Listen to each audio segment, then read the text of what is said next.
When Tesla unveiled Optimus, it wasn't just another product reveal. It was a declaration. Elon Musk claimed humanoid robots could eventually be worth more than Tesla's car business. Think about that. A company known for electric vehicles saying cars are just the beginning. But here's where it gets interesting. Optimus wasn't positioned as a niche industrial tool. It was pitched as a general-purpose humanoid assistant, warehouse worker, factory operator, maybe even home helper. The vision? Millions, eventually billions, and Wall Street listened. For investors, the thesis was powerful. If Tesla can mass-produce cars, and if Tesla owns AI through full self-driving, and if Tesla already builds batteries, motors, actuators, then maybe Tesla could vertically integrate humanoid robots the same way. Vertical integration equals cost control. Cost control equals scale. Scale equals profit. But here's the nuance. There's a massive difference between building electric cars and building humanoid robots that can safely manipulate unpredictable environments. That gap? It's where investor patience gets tested. If you appreciate deep breakdowns like this, subscribe now, because the economics of robotics are only getting started. Now let's shift. Meet Boston Dynamics. If you've seen viral robot parkour videos, backflips, precision jumps, that's Atlas, and Boston Dynamics is now backed by Hyundai Motor Group. But here's where things change. Atlas recently transitioned from hydraulic systems to fully electric architecture. That's huge. Electric means scalable. Hydraulic means complex and expensive. Hyundai didn't just buy a robotics lab, they bought a commercialization pathway. Here's the key difference investors are noticing. Optimus is still largely a prototype platform being refined.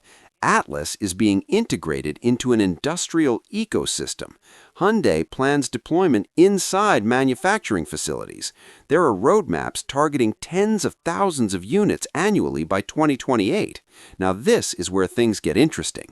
Investors don't just invest in robots, they invest in ecosystems, supply chains, deployment partners, service contracts, maintenance networks.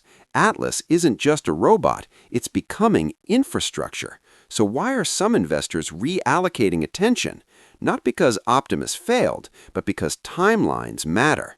Tesla has projected ambitious deployment timelines before: full self-driving, robotaxis, now Optimus. And this is the part nobody's talking about. When a company repeatedly pushes timelines forward, institutional investors start discounting future promises.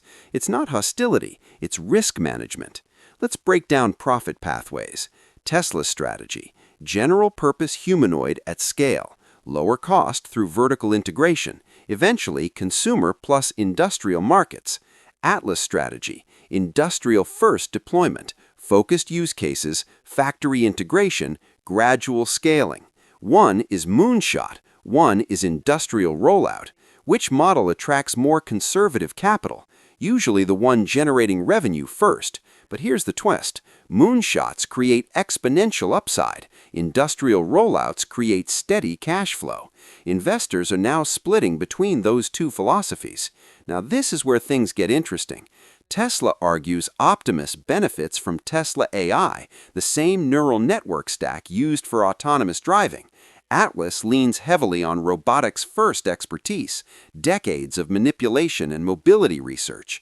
AI first versus robotics first. Which wins? Nobody knows yet, but capital tends to follow traction, and right now, Atlas has tangible industrial partnerships forming. Zoom out. The humanoid robotics industry isn't just Tesla versus Atlas. Companies like Figure AI, Agility Robotics, Unitree in China. Even Amazon is investing in warehouse robotics. NVIDIA provides simulation and AI infrastructure. This isn't a two-player race, it's an ecosystem war. And that changes investor psychology, because now Optimus isn't the only narrative in town. Let's be fair, Optimus is still early.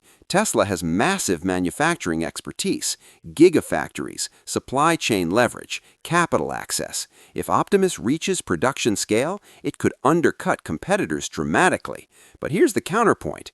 Scaling humanoid robots is harder than scaling cars. Robots interact unpredictably with physical environments.